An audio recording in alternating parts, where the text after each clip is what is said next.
Well, that's great. Greta started the recording, so I can start sharing my my view. But I don't know which one I'm sharing at the moment. Okay, so I should move here, and the other one is this one. Okay, just a minute that I'm organizing my layout. So, can you see my sharing? No. Yes, it's fine. Ok. E non è full screen per ora. E ora? Ora sì, perfetto. Perfetto, grazie Greta. Di nulla. That's cool. Thanks Greta, and thanks everybody for being here and for joining this third tutoring day.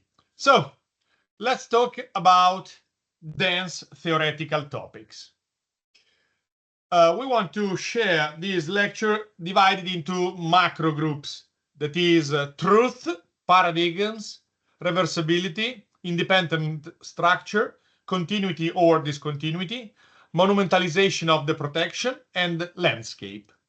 We are going to mainly have a little bit of theory and a lot of project presentation today. So I'm going to be as fast and as involving as possible. Let's talk about the truth. What do we mean by the truth? When working in an archaeological context, the main theme is the recognition of the measurements of the distance that exist between what is seen and what is not seen. That is, between the visible ruin and its original absent state. I bet this is pretty clear. So, as architects, going to an archaeological site, we are more interested in what is missing than not in what is there, because what is missing is the architecture that at the moment is just ruined. Here you can see a reconstruction of an ancient Corinthian temples.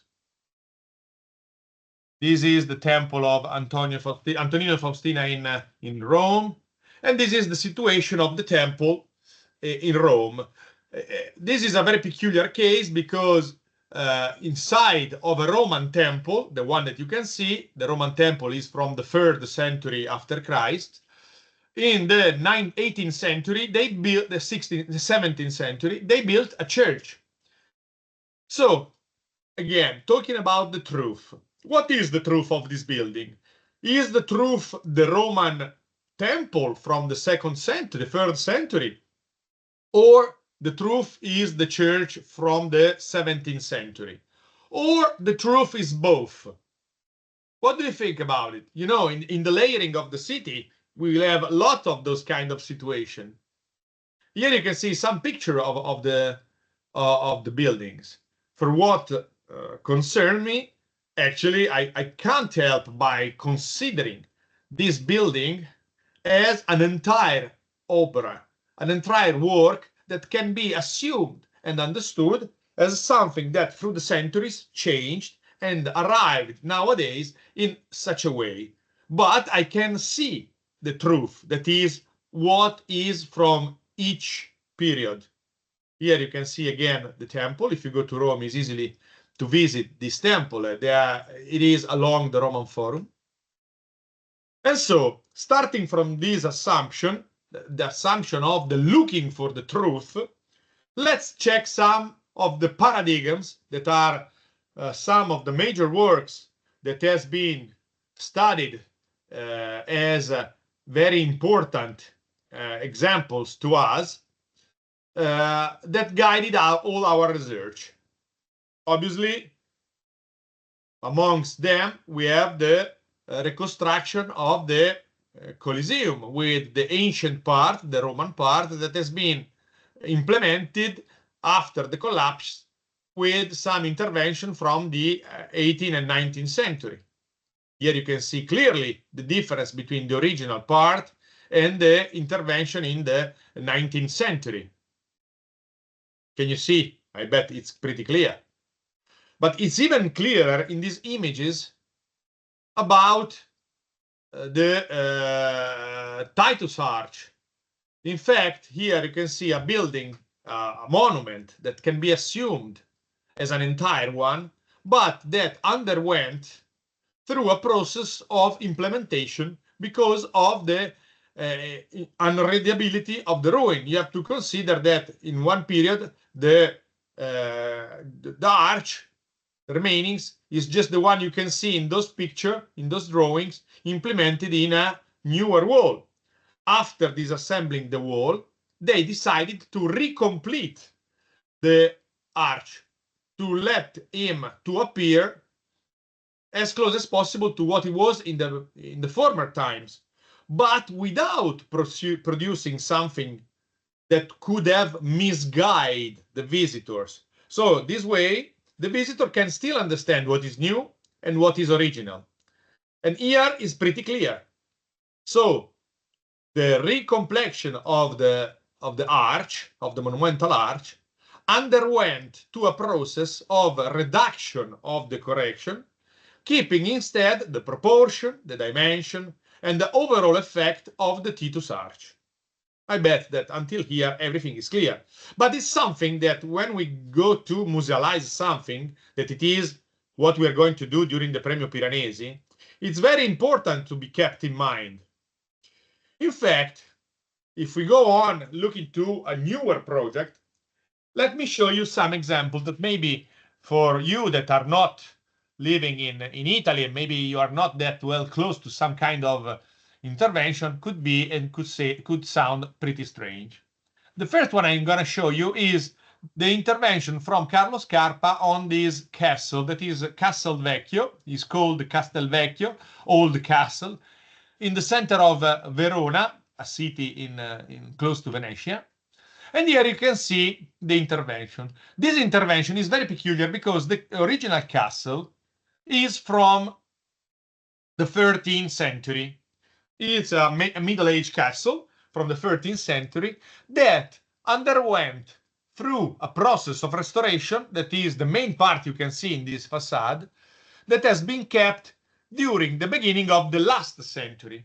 This intervention, that was a restoration one, was a restoration intervention by the attitude of that time that usually didn't have to follow the proper belonging to the original aspect. In fact, despite they reconnected the implementation with the volumetric and proportional similarities, the decoration is referred to a period that is definitely after the project of the castle. The castle is from the 13th century, while this renovation had to do with a kind of decoration that is proper of the 16th century.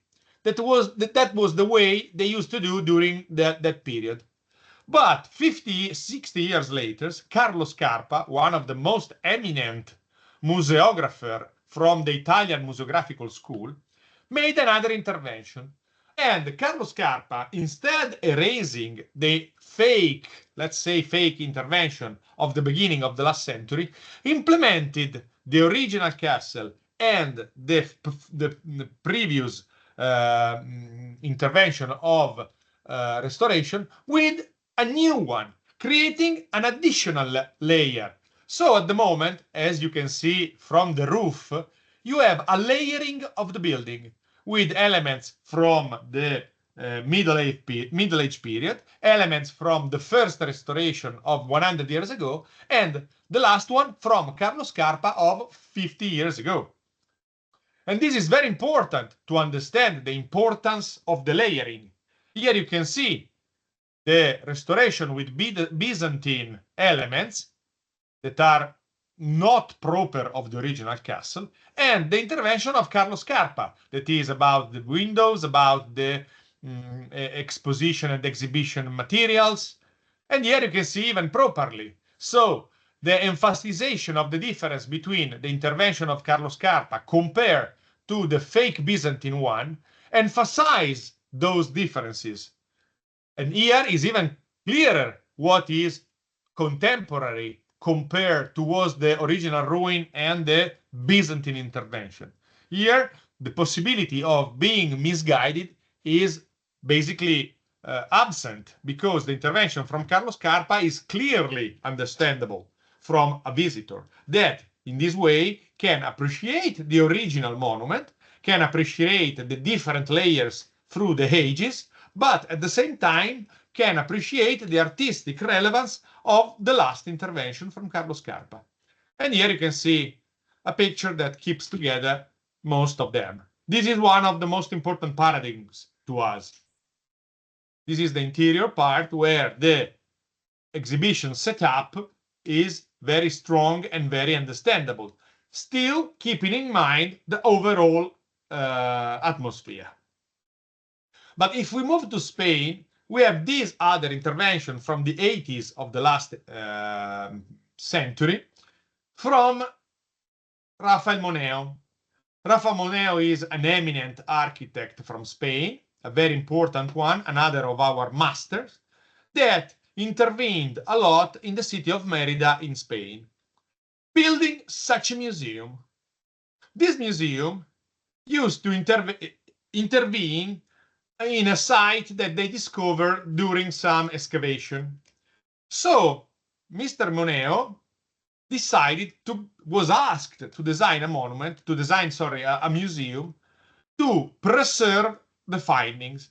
As you can see from this map, the alignments of the Roman tissue, that is the one in diagonal, it has not been followed by the intervention of Moneo, that is the one definitely more regular, because Moneo, with his intervention, wanted to emphasize what it was his own intervention compared to the original Roman period.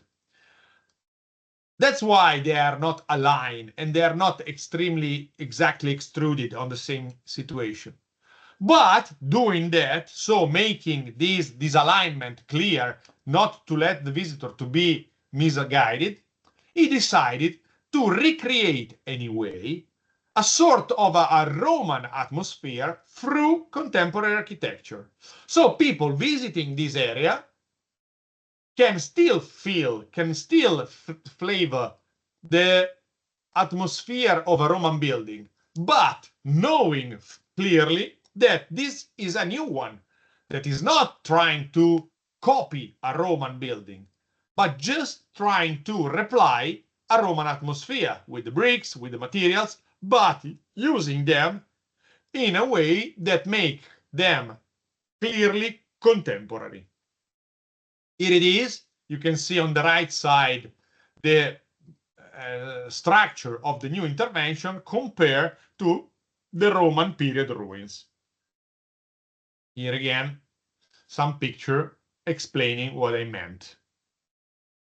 Again, the new intervention with a Roman flavor that is not aligned with the real Roman ruin that is disaligned to this intervention.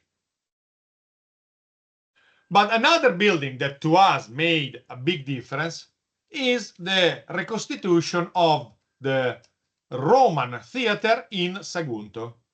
This intervention, again in Spain, the city of Sagunto is a city close to Valencia, has been thought and designed by two architects, mainly an Italian one, Giorgio Grassi, supported by a Spanish one, Manuel Portacelli, who decided altogether how to behave in this intervention.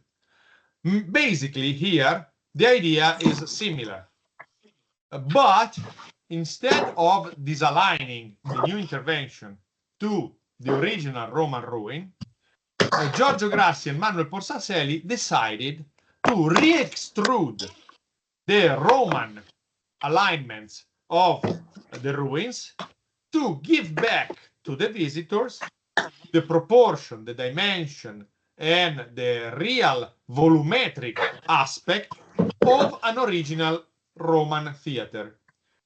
This is called typological reconstruction. That means rebuilding a build. Sorry, some of you has got the microphone on. Can you please close it? If not, I keep on listening to some strange sounds.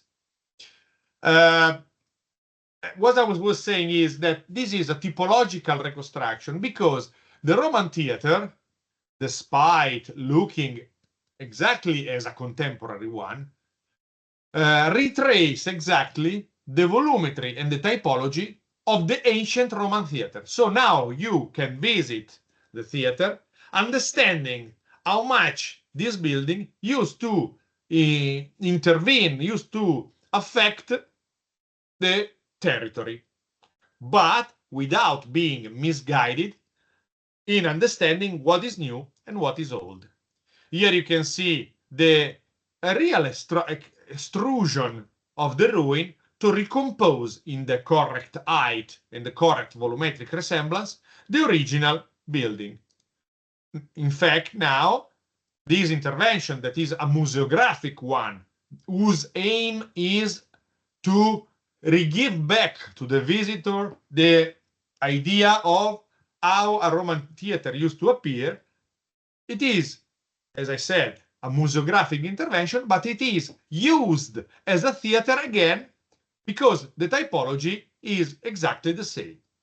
Obviously, there are not any kind of decoration, apart from this anastylotic reconstruction of those columns that are some findings in the area, but for the rest, basically, is just a volume, very sober and very minimalistic if you look at them.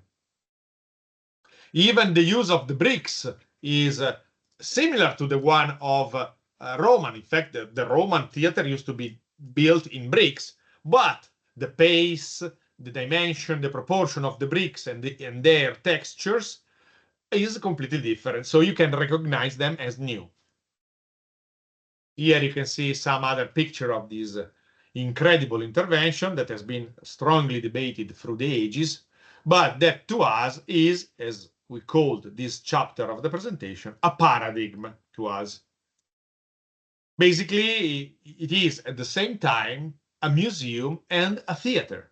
So you can visit it to visit a museum of the typology of the Roman theater, but you can even visit it to take a look to some theatrical shows in the night. And here you can see the connection between the new intervention and the original ruin. Here you can see other elements. Another very peculiar and important need when we come to work on archaeological site is about their reversibility. The reversibility of this building is needed, first of all, by law, because by law, at least in Europe, we are asked to intervene in an archaeological area only if our intervention can be disassembled to bring the site back to how it used to appear during their original time. Because in case in the next years you will find new discoveries that will change our knowledge about the archaeological site in itself, we can remove the intervention to create maybe a new one that help the people to understand better. So reversibility is an undeniable possibility, an undeniable need for intervention in archaeological area. But at the end of the day, classical architecture was already reversible. If you look to these pictures, you can see on the top left the temple of Athena Nike on the Acropolis of Athens. On the top right image instead, you can see again the temple of Athena Nike when it was disassembled to be restored in some laboratories. So from these two pictures, we can understand that even the temple of Athena Nike was reversible. The original Greek building was reversible. It is just like those Lego construction that you can assemble and disassemble anytime you want to bring them back to the same site, just to be restored or for any kind of survey you need. Here you can see again the same picture taken with the temple on and the temple away. Then the temple was assembled back after the restoration, and now you can visit the temple still there. Because at the end of the day, it's still a problem of reversibility and a problem of truth. And what you want to keep by truth. If you look to this picture, you can look at the ancient Parthenon still in the Acropolis of Athens. If you now visit the Parthenon on the Acropolis of Athens, you would see a building that is standing alone in the territory. This is the building. I mean, the building now changed because it is undergoing a restoration project, but basically the building is not affected by all those elements that could have been found in the 18th century with a neighborhood of houses all around, a mosque in the middle. Before it, there was also a church and even a pond with some ducks and people hanging around the pond. So if you would have go there 300, 400 years ago, you would have find something like this. So what is the truth? Is the truth the original Parthenon building, or is the truth this building with all the layers that underwent through the centuries? Obviously, in this case, it's easy to give an answer because the importance of the original building from the Roman period, the Parthenon, is that high that the comparison with the very minimal and domestic elements that used to insist on the area, obviously it's predominant. So it was easy to decide to clean everything and to keep the Parthenon and the Acropolis to the layer. But even in this case, we are talking about a choice of what you want to keep and what you want to erase. And this is a very important part of the museographer project and the museographer job, to make personal choices. So now, moving back to a more closer project from João Luís Carrillo da Graça, a project in Lisbon, Portugal, that is the musealization of São Jorge Castle, a musealization that has been defined and concluded in 2010. Here you can see the original archaeological area where Carrillo da Graça has been asked to intervene after winning a competition. You can see an archaeological area with some ununderstandable ruins. The site is not accessible, but not only from people on the wheelchair, but even by old people or mothers with trolleys or people with problems with articulation, with the knee, with the ankles. So it's a place that was not easy to be assessed, entered, and also a place that is not that interesting, not relevant, because if you go there, you don't understand that much. And even the system of preserving the ruins, those covers in metallic structure, are not that amusing and not even that fitting the surrounding. So the first work that Carrillo decided to take is to make a model and try to study completely the archaeological site, discovering that inside this site he would have found two Muslim houses from the 11th century that, alongside some other findings from the Iron Age, is the most important ruin that you could have found. So he decided to behave to the structure of the Iron Age that are very small and very not affecting the surrounding in a way, and to behave compared to the two Muslim houses that are very clear in this model in another way. Basically, this is a model of the project, but this model is definitely pretty close to the final solution for the project. In fact, exactly the same way you saw in Sagunto in the project of the rehabilitation of the Roman theater from Giorgio Grassi, Carrillo de Gracia decided, on the one hand, to cover the Iron Age element with those metallic showcases that are just showcases. On the other hand, was to re-extrude the Islamic houses, with a structure that, in his white abstract presence, just redefined the proportion and the dimension of the original Islamic house without having any kind of stylistic definition. So here you can see even better.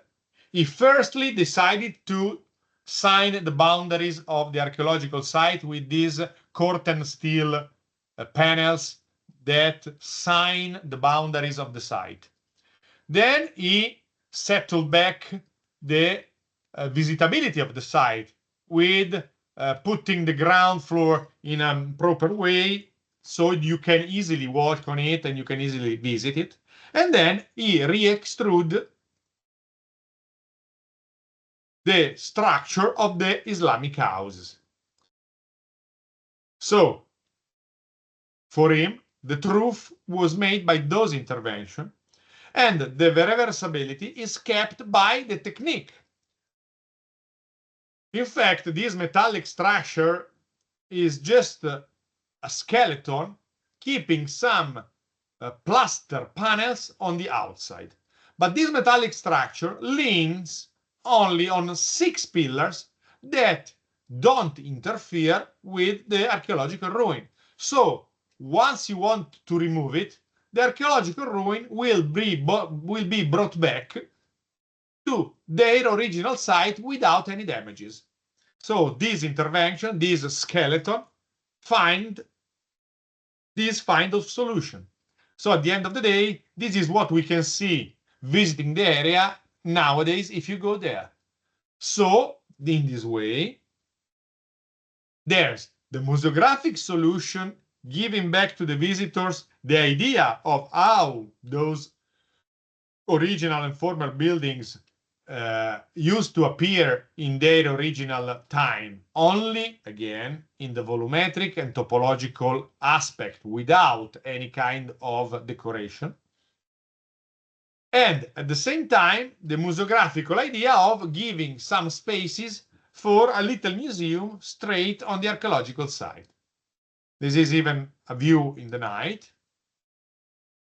And this was one of the most important aspects that we used to take in consideration when we get to work on archaeological site. To us, this project is a real paradigm. Let's move to another approach we can have on an archaeological or on a cultural heritage site. That is the one about independent structure. The first project I'm going to show you is a project in Italy from the architect Guido Canali, and is all about the museographic redefinition of the castle Farnese in the center of Parma. This project basically started from an existing castle that needed to be musealized to host the most important city-town museum, and the setup from Guido Canali is basically a parasite element living all inside the building. It's not just by adding some showcases along the way, but it's just to implement and fill the spaces of the different chambers, of the different rooms of the castle with this new intervention. And you can see even here, the structure is somehow a sort of post-industrial and somehow even a quite cheap intervention that fill all the environments of the original castle with the museographic setup. So you can use this new parasite building to exhibit the the paintings, and all the elements that are part of the collection of the museum. You can see how impressive this museum is. It's an incredible one. Guido Canali is a great architect, actually. And so inside the cultural good that is the castle, the new intervention create a new living structure that is the new museum inside the original one. And this is repeated in all the rooms of the museum. You can see the different solution for different rooms, because in some cases, like in this one, for example, to cover the roof wouldn't be that effective, since in this case, the ceilings are pretty nice to be seen and to be evaluated. The same architect in another situation. We are in Siena. We have this former hospital that is there since 10 centuries, and it's been an hospital until 20 years ago. Now it has been abandoned and turned into a very massive museum. We are close to the Cathedral of Siena, and the museum is mainly hypogee, mainly underground.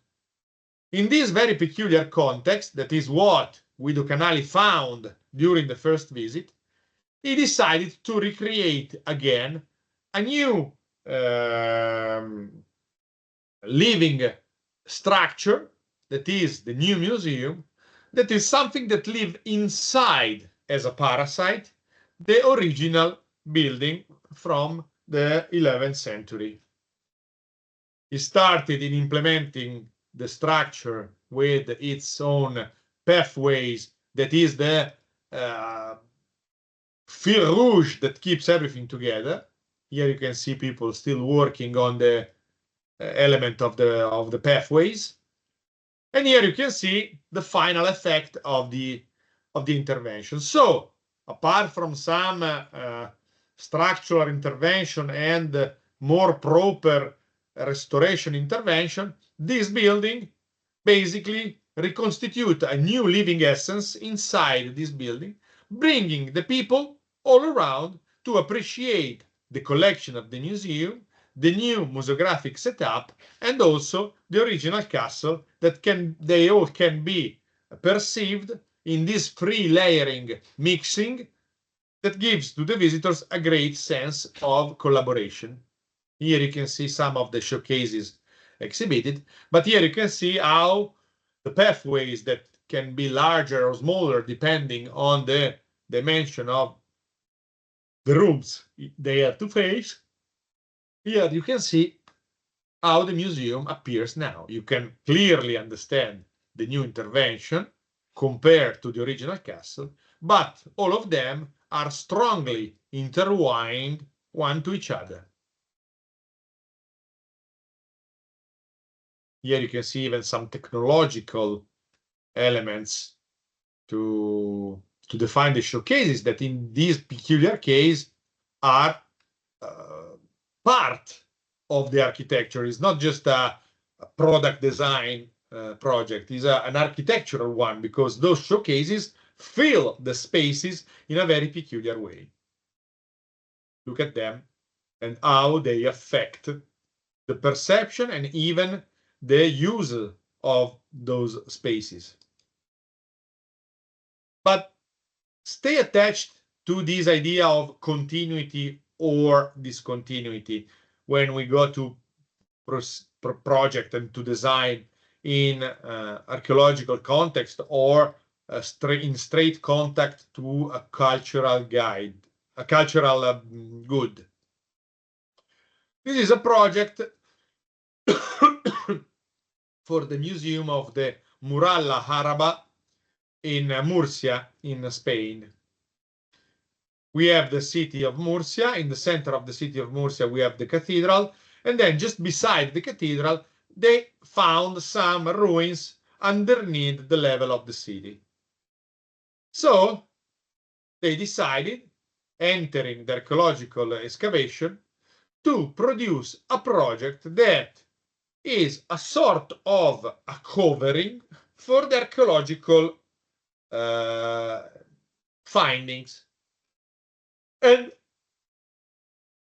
this new intervention is absolutely in discontinuity with the surrounding. In fact, as you can see, they decided to create a new building, a brand new building, to cover the ruins and to turning the archaeological site into a proper museum.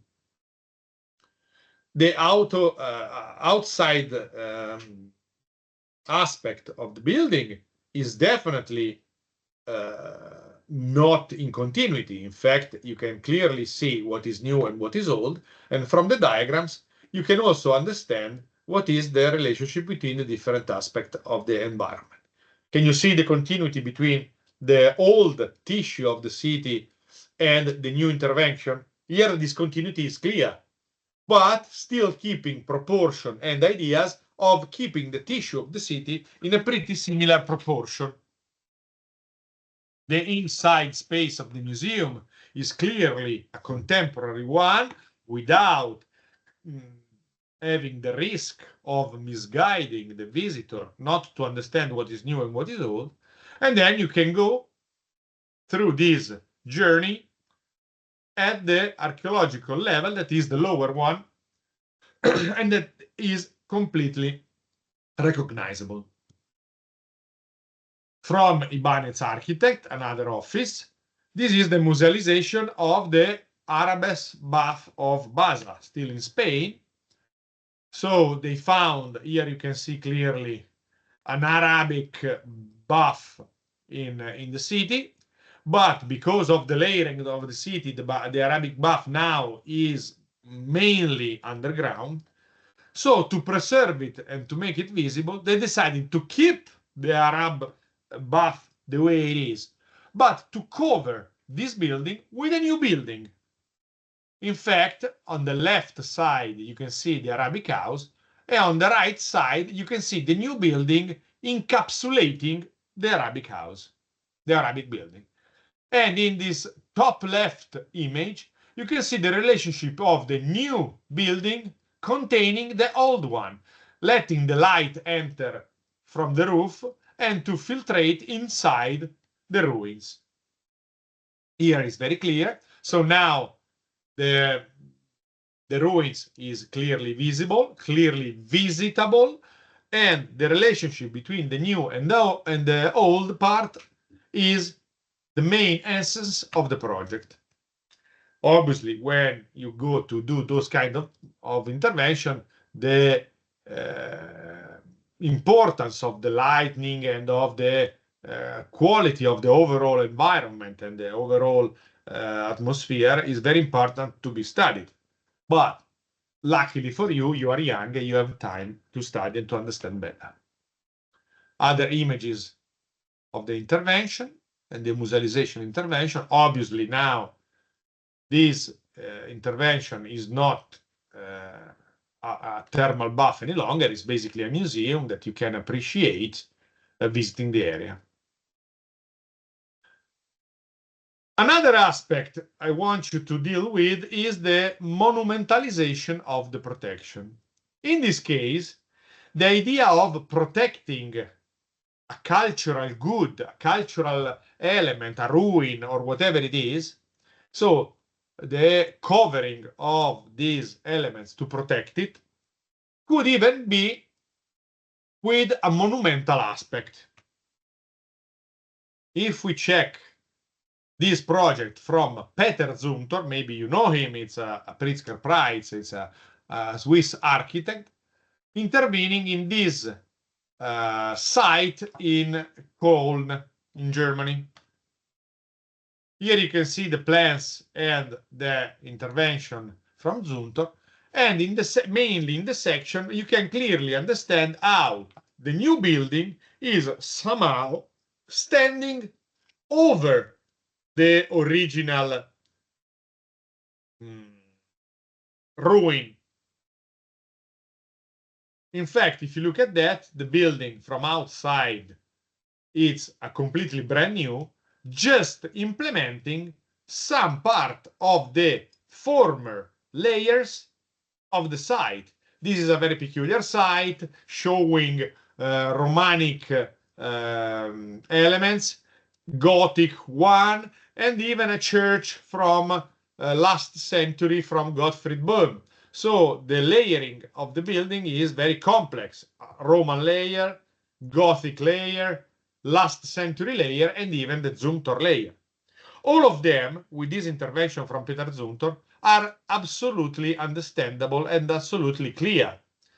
You can clearly understand what is the Zumthor project here, and you can even see what is the Gothic element inside the wall encapsulated in the new wall. This is the internal part with the Romanic ruins, and in the center part of the image, even the church from the last century from Gottfried Böhm. So this environment keeps everything together with those incredible pillars, keeping the overall museum standing over the ruins. Again, here we have a problem of continuity with the part of the original building that could have been found on the site, included in the new intervention. A different way of behaving in such a case, in a similar case, is the one from Studio Milou for the Bougon Burial Mounds Museum. In fact, in this case, we found some burial mounds, burial element, that should have been protected and kept preserved, both for the visiting and both for not them to be ruined. So the new intervention is a huge, incredibly big showcase all around the original buildings. In this case, the connection with the idea of a big showcase is even clearer, because all the building is in glass, exactly like a showcase. So from this section in the lower part of the slide, you can see the new glass museum, the new intervention from Studio Milou, encapsulating all the ruins underneath, keeping them all together inside this huge showcase that is mainly a museum in itself. So it's like you entering a museum and entering the showcases in yourself. And you can still see the relationship between the other elements of the surrounding. For example, an existing church that didn't need to be covered because it has its own roof and is still used. So it's just part of the museum without being completely incorporated inside the new monumental showcase. In this case, the showcase is the project and the appearance the offices wanted to give to the exterior part. In this way, we meant it as the monumentalization of the preservation. Some other images showing you the intervention. We are in France.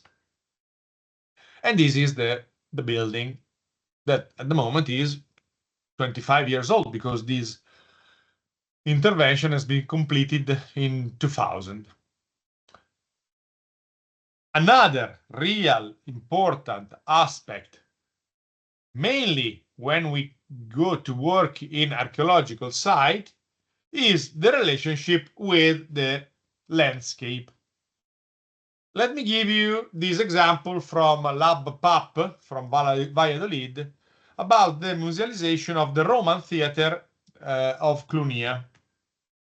Here you can see the aspect of the Roman theater before the intervention of Lab PAP office.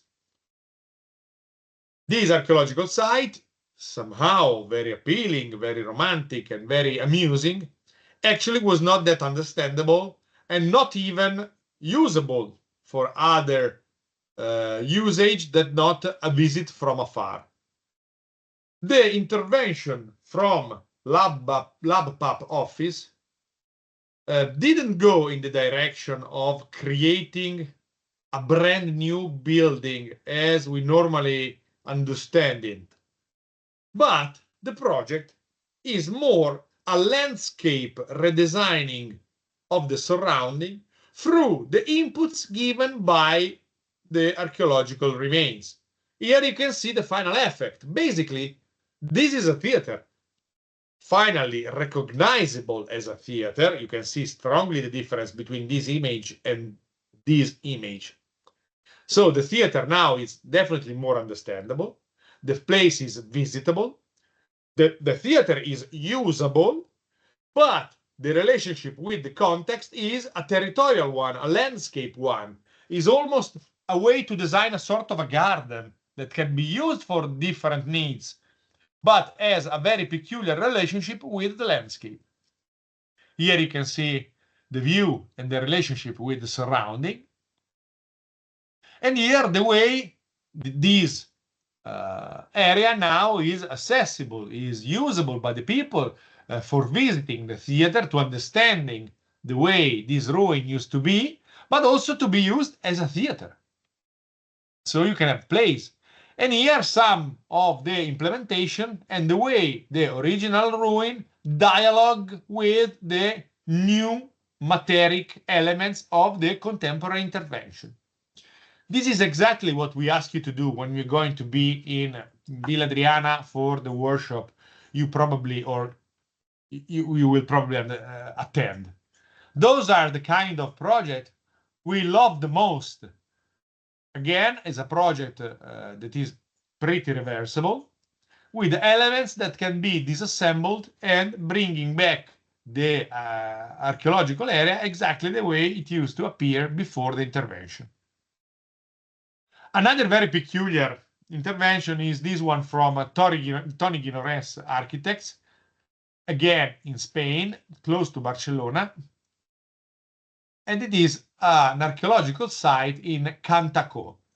This is the archaeological site insisting on inside a park, surrounded by an industrial area. The site mainly used to appear this way before the intervention from Tony Guinorès. That, as you can clearly assume, was not that understandable, not that relevant, and not that even that interesting to be visited. The budget was very low, actually, but Tony Guinorès turned these strange masses of ruins spreaded on the ground into something that is recognizable in the different environments and the different layers. In fact, after the intervention from Tony Guinorès, now you can, as like reading a plan, understand the different aspect and the different environment of this old villa over there, because they are signed mainly as a pavement. And so visiting the area, you can understand the different distribution of the villa. And even the way, the technique he decided to use is not only very, very cheap, but even strongly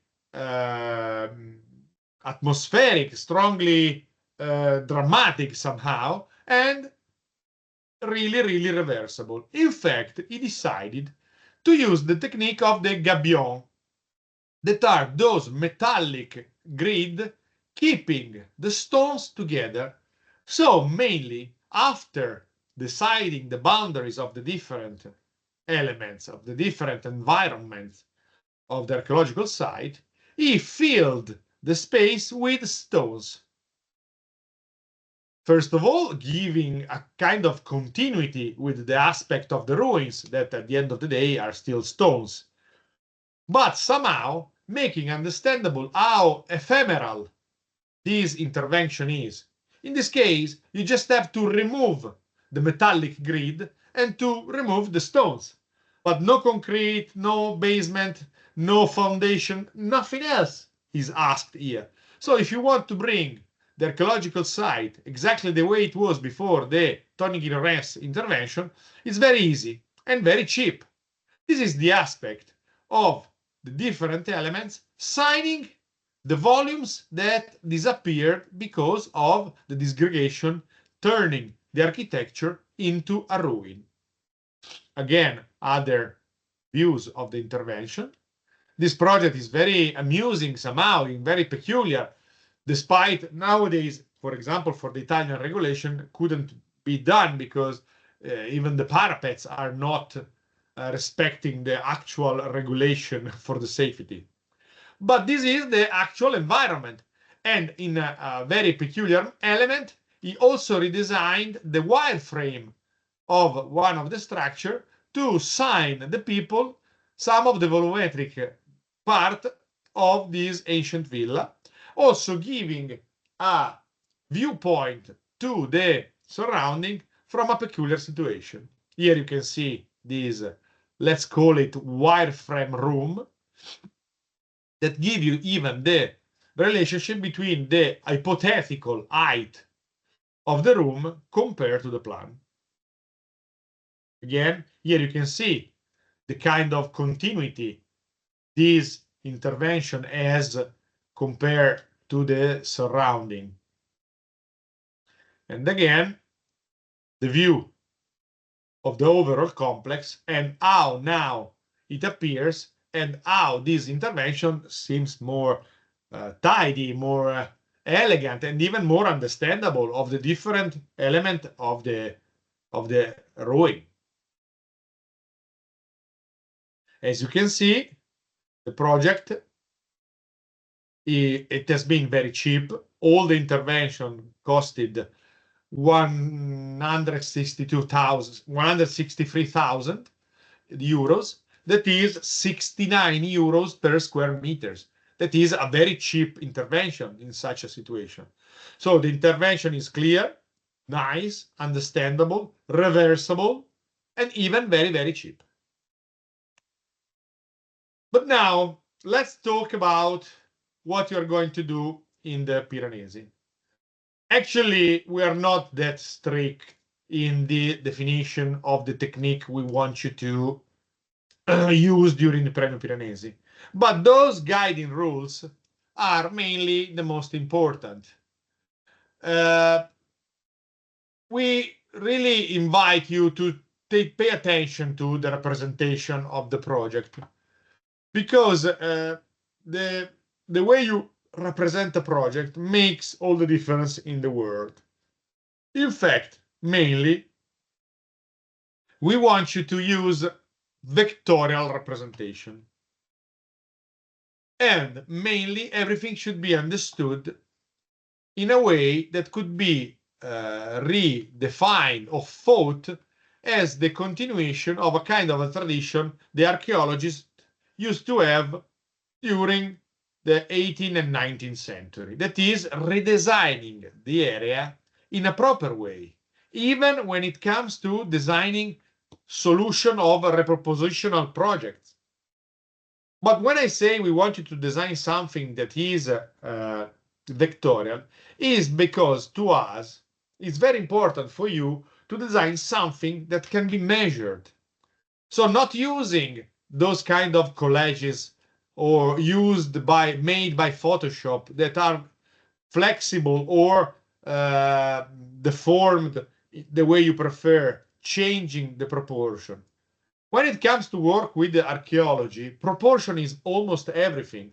So having a vectorial redesign gives you the need of redesigning everything, keeping in count the proportion and the real measurements. Here you can see some of the drawings we really would love you to do. We can even keep it during the Premio Piranesi in black and white. We are architects, we can understand those kind of solution. But the quality of the representation and even the detailing of the representation should be at maximum level.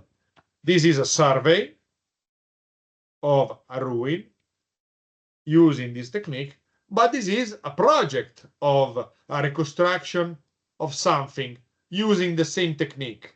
That would be lovely to us if you would be able to produce such a drawing. Unfortunately, despite it's just linear vectorial drawing in black and white, nowadays students usually are not able to do such a representation. Instead, we would really love you to produce something that has a sort of scientificity in their representation. Nonetheless, you can keep on designing some of the detailing or decoration in this same way. But don't be scared looking to those presentation and assuming that they are something from past times. Because if we check those drawings from a very, very great architect, unfortunately died too early 20 years ago, those plans that are plans of incredible projects, one in Edinburgh and one in Igualada in Spain, the technique of the drawings is the same. Lines in a very proper way, in a vectorial possible measurement way, in black and white. These are projects from Eric Miralles. Those projects are from the late years of the last century, 1995, 1997. And this is the enlargement of the Parliament of Edinburgh. And this is the enlargement of the cemetery in Igualada. This kind of representation is very peculiar, but at the end of the day, is very effective and very clear to be understood. So our attention to this kind of representation is very important. In this case, I'm just showing you a project that has been defined in 2006, 2005, that use exactly the same technique as the project of Eric Miralles, or even from the archaeologist from the 18th century. The technique is exactly the same, using different tools, but the technique is the same. It's a black and white this drawing. This obviously has been done through computer-aided design software. In this case, it was just AutoCAD. But can you see how clear and how amazing this project is, and how detailed? Everything is clear, everything is understandable, and everything is not misunderstood. I mean, without using the color, without using strange lenses for your renders, this makes everything clear and understandable. Another plan of the same project. And this is another incredible drawings, again, done by AutoCAD, of a part of the Roman Forum where you can see on the backwards the Colosseum. Those are the kind of sketches we want you to do that can be taken the same way. Obviously, sketches are useful to study the project, but not necessarily useful to represent the project at the final presentation. In fact, sketches are always good for the design process. But if you're not a good drawer, maybe it's not that good to use them in the final presentation, but use them only for the design process. Those are the kind of sketches we really love to be done. And if you are as good as these sketches, you can use them in the final presentation.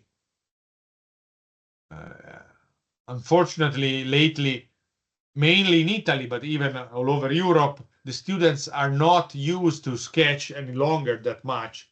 But those kind of drawings are really helpful in understanding the project.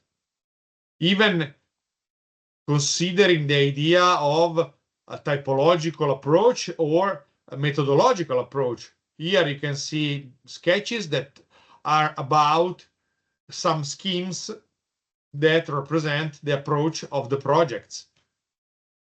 And those are some projects. Again, this is a project just underneath the Parthenon.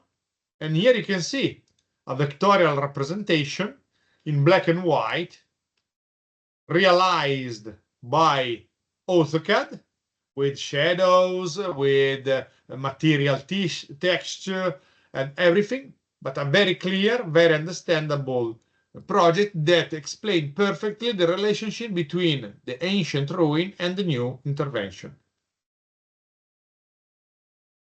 That the first one was the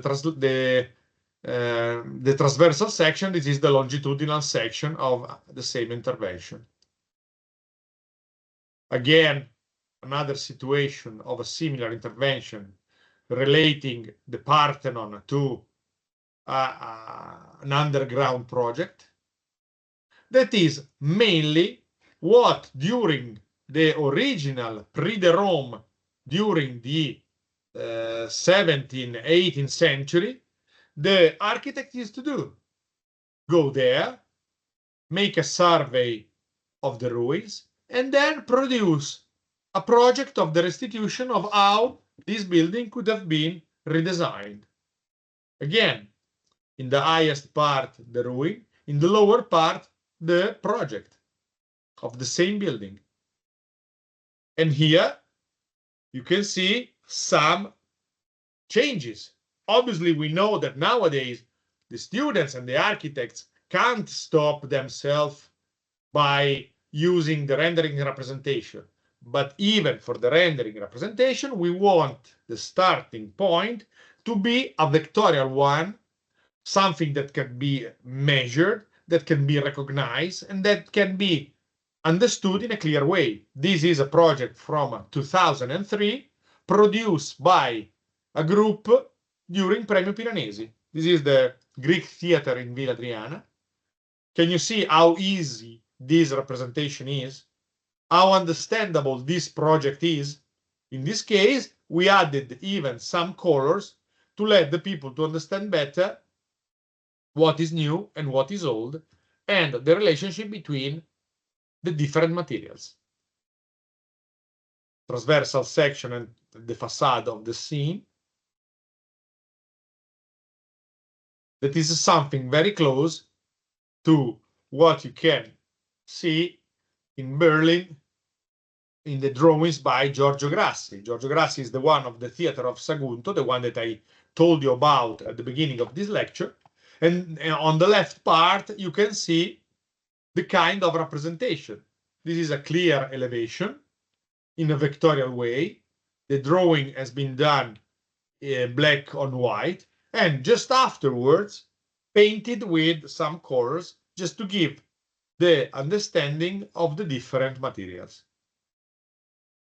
Going to a more rendered representation, this is a project from 2004 in the Mozia Highland, and this project is a bird's eye view, is a view from the top of an intervention in an archaeological area. That is a project still with a very understandable vectorial basis, but not representing a fake reality that can't be that defined as a photograph, but producing a view that represents a model. So you can measure any pieces of this element. There are not that many distortions, and it's clear what is new and what is old just by the changes of the material and the color of the material. In this way, is exactly like just producing a physical model. Those are images that have the same attitude. The ground is easily understandable as a ground, even without being photorealistic. The project is clearly understandable. And at the end, going back to a project in the Acropolis of Athens, evolving from the first drawings I showed you, what we have nowadays. Here the project is understandable, is very clear. We are not reproducing a photorealistic render, but a render, in this case, is basically a section with addition of the texture to make the situation understandable, but in a very clear and a very understandable situation without pretending a reality that actually can't be obtained in such a short time like the one you're going to have during a workshop. And most of all, using a technique that is the vectorial one, so producing a 3D model with vectorial definition, with everything that can be measured, that can't fake the reality like a collage made by Photoshop could do. So the presentation is over. We are 21 and I'm here open to any kind of question if you have some. Honestly, I understand that I was very fast, but I did it on purpose because, as I told you during the first presentation, I know that your level of attention can't be too long, mainly even in English and not in your own proper language. So I understand that is so fatiguing and so tiring. So I try to be fast. And I even tried to be very plain, not too complicated, to let you understood as much as possible everything you could have seen. But if you have any kind of question, please don't hesitate and ask me now. In any way, you can even have the recordings of this lecture. I can see one question from Beginsu. Professor, I want to ask if a friend of mine can still apply as the application period closed. No, Beginsu, no problems at all. Send the message, a mail to the usual email, premio.piranesi@gmail.com, and it's not a problem at all. We don't have a proper limit of students apart from those limits that are connected to the accommodation, hospitality, accommodation spaces. But at the moment, if you want to involve a friend of you, you are absolutely open to that. Thank you for the question. Other question, other idea, other point? Again, I tried to be clear. I did my best. English is not my language as well. I can see Zoya. Yes, Zoya. Professor. I just wanted to say that it was very interesting, and for me, particularly is a part about Rafael Maneo Museum. I was doing some case study in my bachelor, and I didn't know some facts about it, so it was extremely nice to finally have some answers that I had before. So thanks a lot. It was nice. I'm so happy about that, and consider that my presentation took almost 1 hour. And usually when I had my lecture only on Merida from Moneo, it took 2 hours only for that project. So if you want to come to Premio Piranesi, we will have time to get deeper into that. Yes, I'm going to participate. So that is great. Yeah, I'm really Very looking cool. forward. Where are you from, Zoya? I'm from Russia. Okay. From And Moscow. now where are you? I mean, where do you study? In Politecnico in Milan. Okay, so okay. Yeah. So I'm going to why. participate in the workshop, and I'm really looking forward. So Yeah.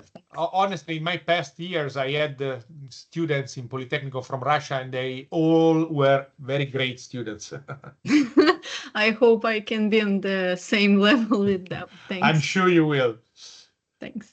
In the meanwhile, Selen asked me, Professor, so far as I understand it, because the workshop period is short, it is not expected from us to render realistically, but to show the ideas even conceptually. It is okay.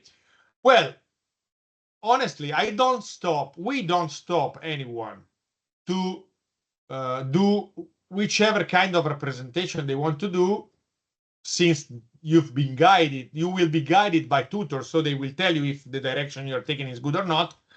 But we want you to produce an understandable project, and so an understandable level of representation made by not too many slides.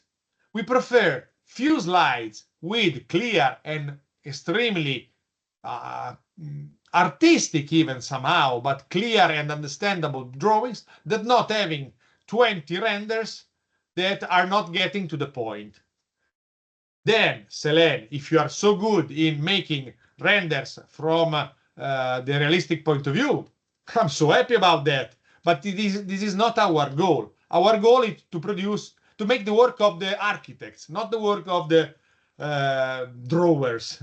Obviously, being able to draw is important for an architect, but since the time is short, we prefer less images, clear, and images that are proper of an architect, that not having too many examples of realistic representation.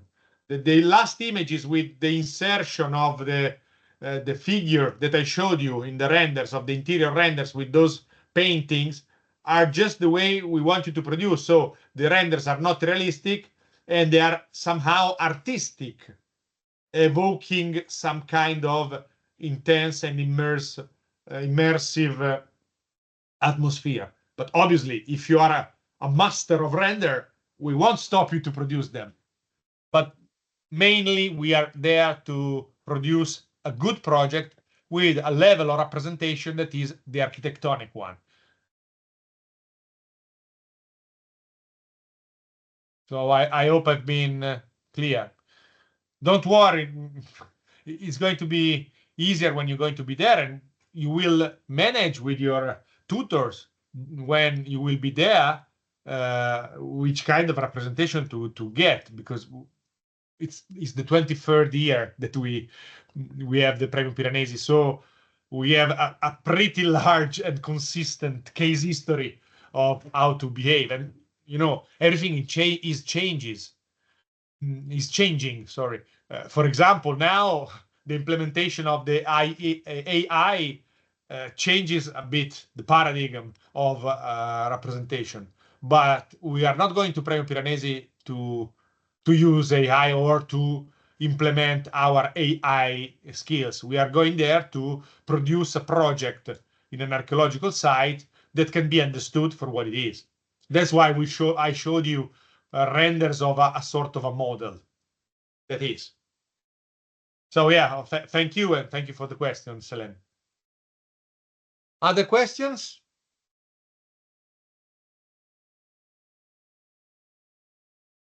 Okay, it seems that everything was pretty clear. So if you agreed, I can even say bye to everybody. In case you always have time to ask questions anytime you want. You have all the connection, all the links, and all the email.